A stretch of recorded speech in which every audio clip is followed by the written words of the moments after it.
Hey there folks, welcome back to another video. Today we're taking a look at my Bandage head Myers. I just did a video on my most recent Halloween 2 mask, and I had that bad boy sitting on top of this head because it kind of filled it out a little bit better. So I just decided, since it was already sitting right here, that I might as well go ahead and do a video on it because I had never done one for it. So, as you can see, it's Bandage head Myers. Now this was a little bit more interesting to do because it's clearly not a mask. It's just a head. But if you look at the images of this for the movie, it changes from scene to scene. The blood changes, the way that the mask is wrapped changes.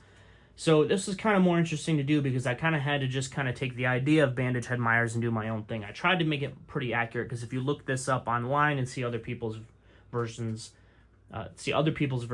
it changes drastically. Now, of course, nobody's going to get it one-to-one, and not every person is going to get it that close, but I was surprised how different everybody made it. So I just tried to go with something that I thought captured the look close enough. I mean, even if you look at the movie, from what I can remember, like even the way that the eyes look and the size of the eyes kind of change a little bit.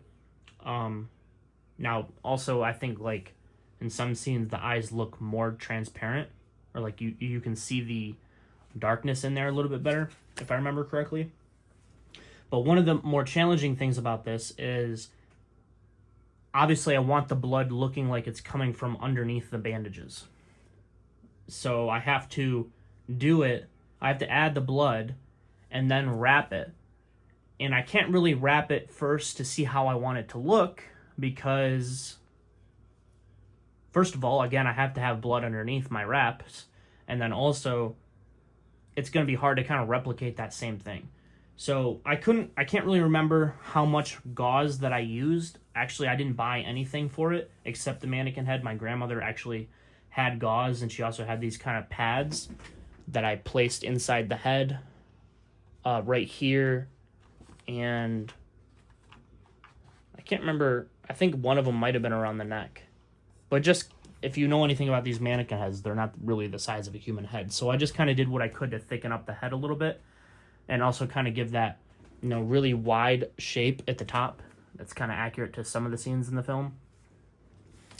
So yeah, but I think I only used like two rolls of gauze, and I really like the wrap that I got going on. Back here was kind of hard to figure out because I wanted it, kind of sit properly. And right here, I think, yeah, I just kind of glued it down. In real life, they probably would tuck that, which I didn't think to do. But, so yeah, there's some areas right here where I kind of added the blood on top because I wanted it to look more intense. But then there's some areas right here where you can see that the blood's a little bit, deeper in there. The problem is I don't know what everybody else is using for fake blood, but it really works. For me, whenever I try to use fake blood, and if I use the fake blood that I have, it dries pink. And then when I try to mix my own my own red color, it just doesn't translate well. And if I'm going to have dry blood, it should at least be kind of a brownish color. So the pink really kind of bothers me, but, it kind of is what it is. I'm still really happy with it. I like the transparency in the eyes, which I can't remember if I painted his face black or anything like that. I might have just, stuck fabric on there or something. I'm not too sure. But there's a lot of just kind of dirt and grime on there that I kind of just rub my hands all over it and rub charcoal all over it. As far as this area right here, this is a mix between, I think I did like a layer of latex and blood together, possibly.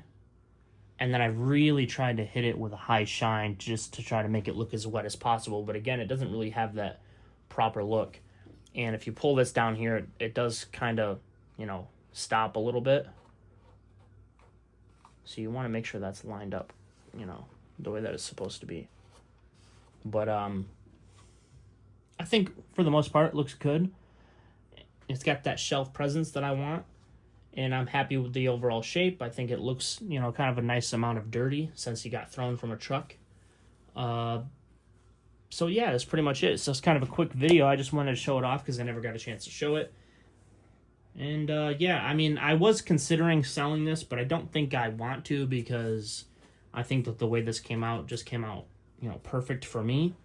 But if anybody wants me to make one for them, you can just message me on Instagram at @therealcox_studios, or comment down below, and I'll just tell you to message me on Instagram, I guess, or my Facebook at Michael Cox. That's however you want to really do it.